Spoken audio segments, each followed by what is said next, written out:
अस्सलामुअलैकुम वरहमतुल्लाहि वबरकातुहू।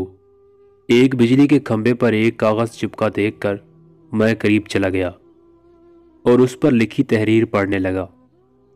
लिखा था, इस रास्ते पर कल मेरा 50 रुपए का नोट खो गया है। मुझे ठीक से दिखाई नहीं देता, जिसे भी मिले बराह करम पहुंचा दे, नवाजिश होगी।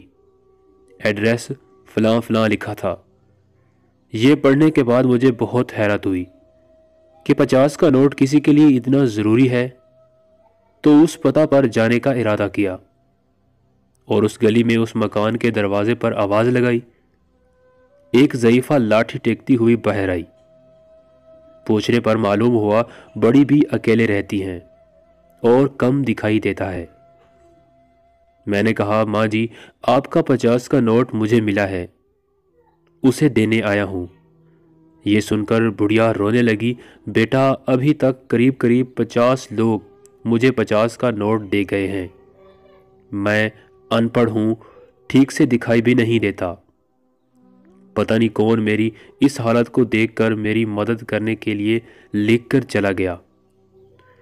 बहुत इसरार करने पर माई ने पैसे तो रख लिए, लेकिन एक दरख्वास्त की कि बेटा, वो मैंने नहीं लिखा, किसी ने मेरी मदद की खातिर लिख दिया है।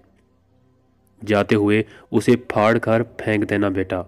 मैंने हाँ कहकर टाल तो दिया, लेकिन मेरे ज़मीर ने मुझे सोचने पर मजबूर कर दिया कि उन सभी लोगों से बुढ़िया ने वो कागज़ फाड़ने के लिए कहा होगा, मगर किसी ने नहीं फाड़ा।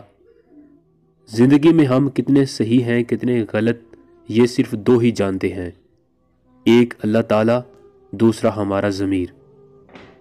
मेरा दिल उस शख्स के बारे में सोचने पर मजबूर हो गया कि वो शख्स कितना मुखलिस होगा जिसने बुढ़िया की मदद का ये तरीका तलाश किया। ज़रूरतमंदों की इमदाद के कई तरीके हैं। मैंने उस शख्स को दिल से दुआएं दी कि किसी की मदद करने के कितने तरीके हैं, सिर्फ मदद करने की नीयत होनी चाहिए। रास्ता और रहनुमाई अल्लाह सुब्हाना की तरफ से हो जाती है।